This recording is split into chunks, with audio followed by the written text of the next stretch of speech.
Good morning class. आप लोग स्वस्थ, सकुशल एवं प्रगतिशील होंगे, विश्वास रखते हैं। जैसा कि मैं विगत 3-4 दिन से आपको बता रहा हूँ कि आजकल जो हमारा प्रकरण चल रहा है वो पाठ्य योजना चल रही है, विस्तृत पाठ्य योजना। आपके व्यावहारिक पक्ष का सबसे महत्वपूर्ण पक्ष, जिसमें मैं गणित विषय के अंतर्गत पाठ्य योजना बता रहा हूँ। लेकिन सभी छात्र ध्यान देंगे, क्योंकि आने वाले समय में उनके लिए बहुत आसानी होगी जब मैं उनके लेसन प्लान लेके आऊँगा। तो अभी तक हमारा प्रथम शिक्षण बिंदु तक हो गया था, यानी दिनांक वगैरह जो होते हैं, प्रकरण, विद्यालय का नाम, छात्राध्यापक अध्यापिका का नाम, सामान्य उद्देश्य जो गणित के होते हैं, विशेष उद्देश्य, सहायक सामग्री, पूर्व ज्ञान, प्रस्तावना प्रश्न और जो समस्यात्मक निकलता है उद्देश्य कथन, ये चीज़ें हमारी हो गई थी। उसके बाद जो फॉर्मेट होता है, अदा, अपेक्षित व्यवहार परिवर्तन, शिक्षण बिंदु, शिक्षण उद्देश्य, ये चीज़ें, प्रक्रिया अधिगम, छात्र अध्यापक क्रिया, छात्र अनुक्रिया, ये चीज़ें हो गई थी।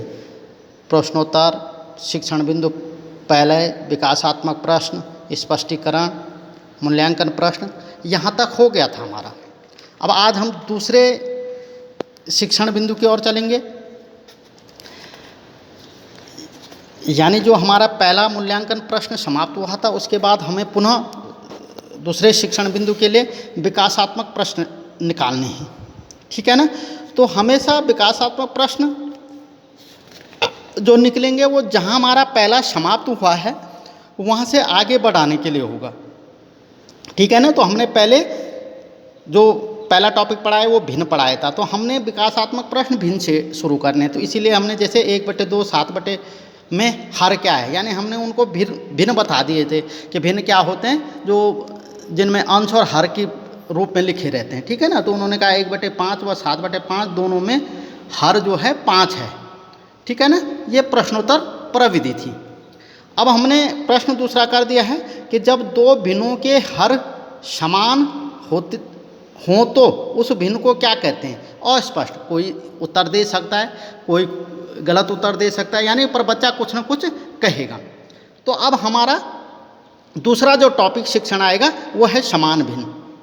छात्र छात्राएं नवीन ज्ञान प्राप्त करेंगे, यानी अभी हमने भिन्न पढ़ाया था, अब आज हम उसको समान भिन्न की ओर ले जाएंगे। तो स्पष्टीकरण कि 3/8, 5/8, 9/8, इन तीनों भिन्नों में उनके हर समान हैं, अतः वे भिन्न जिनमें हर समान हो, चाहे अंश कुछ भी हो, को समान भिन्न कहते हैं। अर्थात ऐसी भिन्न जिनके हर समान हो और अंश भिन्न हो, उन्हें समान भिन्न कहते हैं। जिन भिन्नों में उनके हर असमान हो, उन्हें असमान भिन्न कहते हैं, जैसे 6/3, 5/4, 3/9 आदि।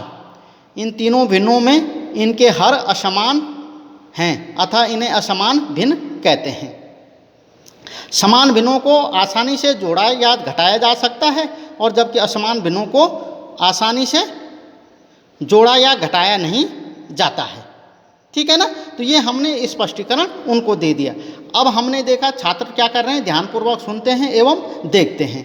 व्याख्यान एवं प्रदर्शन प्रविधि का हमने प्रयोग किया। ठीक है ना? फिर जब हम ये स्पष्टीकरण दे देंगे तो फिर लास्ट में उनको एक प्रश्न पूछेंगे मूल्यांकन के लिए कि जो हमने पढ़ाया क्या उनके समझ में आया, कि 3/4, 5/3, 2/4 में समान भिन्न बताए, यानी हमने उनको बता दिया समान भिन्न क्या होती हैं, जिनके हर समान होते हैं, तो अब वो उनमें आसानी से बता सकते हैं। ठीक है ना? ये हुआ दूसरा। पुनः हम तीसरी ओर चलेंगे, यानी तीसरे शिक्षण बिंदु, क्योंकि लेसन प्लान में 3 शिक्षण बिंदु होते हैं। फिर वही प्रश्नोत्तर, छात्र छात्राएं अपने पूर्व ज्ञान का प्रत्यास्मरण करेंगे। अब हमने समान भिन्न बता दिए, इसलिए हम उनको कह रहे हैं समान भिन्न किसे कहते हैं। वो कह देंगे जिन भिन्नों के हर समान होते हैं उन्हें समान भिन्न कहते हैं। प्रश्नोत्तर प्रविधि आ गया। अब समान भिन्नों को कैसे जोड़ा जाता है, बच्चा अस्पष्ट उत्तर सही दे भी सकता है, गलत दे भी सकता है। ठीक है ना? अब तीसरा हमारा जो शिक्षण बिंदु आ जाएगा, समान भिन्नों का जोड़। छात्र छात्राएं नवीन ज्ञान प्राप्त कर सकेंगे। स्पष्टीकरण, माना दो समान भिन्न 2/4 तथा 1/4 है। हम उनको कह रहे हैं क्योंकि दोनों के हर समान हैं, अतः दोनों का एलसीएम जो हो 4 होगा। तो इसलिए 2/4 प्लस 1/4 इक्वल टू, क्योंकि एलसीएम दोनों का 4 आ गया तो सीधे सीधे अंश अंश को जोड़ देंगे बराबर 3/4, अतः दोनों भिन्नों का योग 3/4 होगा। ठीक है ना छात्र, ध्यानपूर्वक सुनते हैं और देखते हैं। व्याख्यान प्रदर्शन विधि, ये तीसरा हमारा क्या आ गया, शिक्षण बिंदु आ गया। अब 3 शिक्षण बिंदु के बाद आता है पुनरावृत्ति प्रश्न। पुनरावृत्ति प्रश्न का तात्पर्य होता है कि छात्र अपने ज्ञान का स्थायीकरण करेंगे, यानी जितना आपने पढ़ाई उन्हीं में से हमने प्रश्न पूछकर उनके ज्ञान को स्थायीकरण करना है। ठीक है ना।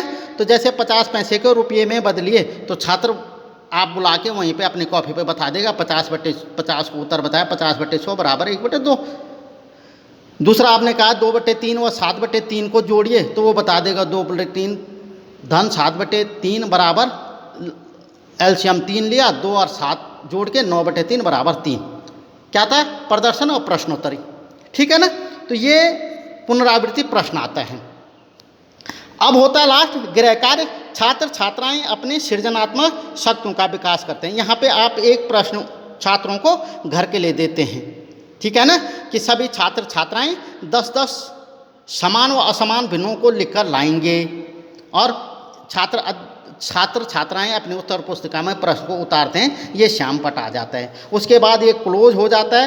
यहाँ पर एक श्यामपट का पीस लग जाता है काला वाला, जो उस पर आप दिनांक वगैरह और ये कार्य लिख के एक जोड़ लिख के चिपका देते हैं। यहाँ सुझाव आ जाते हैं और यहाँ पे संदर्भ पुस्तिका जो आप संचालित कर रहे हैं उत्तराखंड द्वारा माध्यमिक शिक्षा में संचालित SCERT की कक्षा 6 की गणित पुस्तिका, और ये आपका लेसन प्लान इस प्रकार से पूरा हो जाता है। यानी एक लेसन प्लान में 3 शिक्षण बिंदु होने अनिवार्य होते हैं।